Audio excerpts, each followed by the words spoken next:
Rabale police स्टेशनच्या गुन्ह्यामध्ये Navi Mumbai police आयुक्तालयाच्या सेंट्रल युनिट क्राईम ब्रँचने आरोपी आदर्श म्हात्रे वय वर्ष 34 राहणार अलिबाग याला अटक केलेली आहे.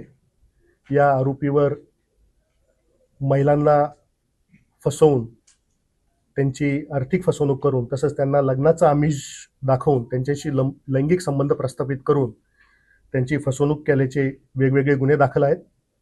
2025मध्ये 1 गुन्हा, 26मध्ये 4 गुन्हे असे सध्याचे 5 गुन्हे दाखल आहे आणि पूर्वीचे 2023 पूर्वीचे 10 गुन्हे दाखल आहेत.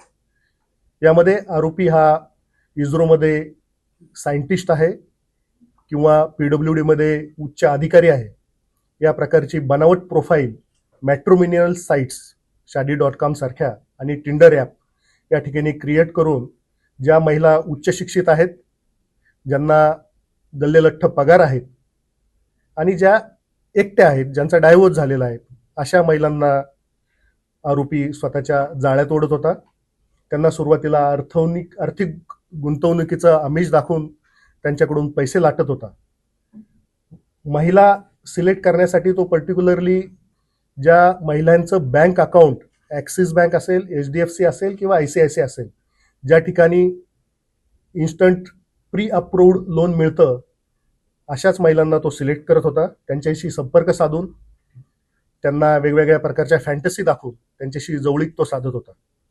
यामध्ये आरोपींनी वेगवेगळी 12 नावं धारण केल्याचे पण निष्पन्न झाले आहे आणि त्यासाठी बनावट ID कार्ड आणि आधार कार्ड बनवल्याचं सुद्धा निष्पन्न झालेलं आहे.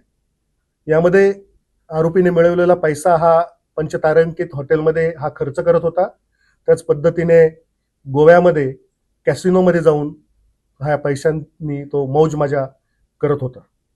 यामध्ये आत्तापर्यंत रबाळे पोलीस स्टेशनच्या गुन्ह्यामध्ये 6 साक्षीदार महिला आमच्या संपर्कात आलेल्या आहे. त्यांची एकूण 96,97,000ची फसवणूक झाल्याचं निष्पन्न झालेलं आहे आणि त्यापैकी जवळजवळ 89,40,000 रुपये आम्ही हस्तगत केलेले असून त्या पीडित महिलांना परत केलेले आहेत. धन्यवाद. ही फसवणूक 2019 पासून सुरू आहे. काही गुन्हे 2023 पर्यंत दाखल झालेले आहेत आणि आता ही 25 नंतर परत ही 5 गुन्हे दाखल झाले.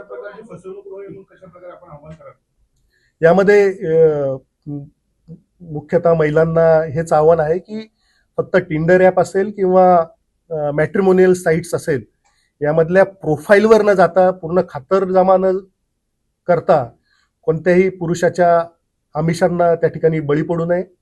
त्याचा पूर्व इतिहास तपासणं गरजेचं आहे, त्याची पूर्ण माहिती घेणं गरजेचं आहे आणि त्यानंतरच त्याच्यावर विश्वास दाखवणं गरजेचं आहे. जो दुसरा आरोपी आहे त्याचा कझिन आहे, हा करंजाडेचा राहणारा आहे. हा वय वर्ष 21 आहे.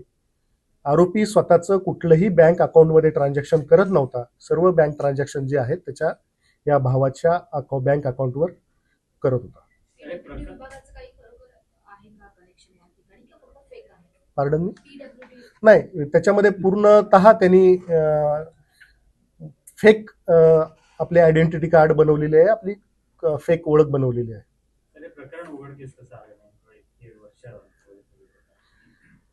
हा आरोपी पर्टिक्युलरली रबाळे पोलीस स्टेशनला हा गुन्हा दाखल झाल्यानंतर या आरोपीचा सखोल तांत्रिक तपास हा सेंट्रल युनिटचे PI सुनील शिंदे करत होते आणि त्याच्यामध्ये तपासाच्या दरम्यान त्यांना असं आढळलं की ह्या आरोपीची वेगवेगळी अकाउंट्स आहेत आणि हा वेगवेगळ्या महिलांशी संपर्क केलेला आहे. याला यापूर्वीही 8 ते 9 गुन्ह्यांमध्ये अटक झालेली आहे आणि याचा सर्व पूर्व इतिहास कळाल्यानंतर याचा आम्ही नेमकी तो कुठे आहे याचा छडा लावला आणि त्याला अटक केलेली आहे.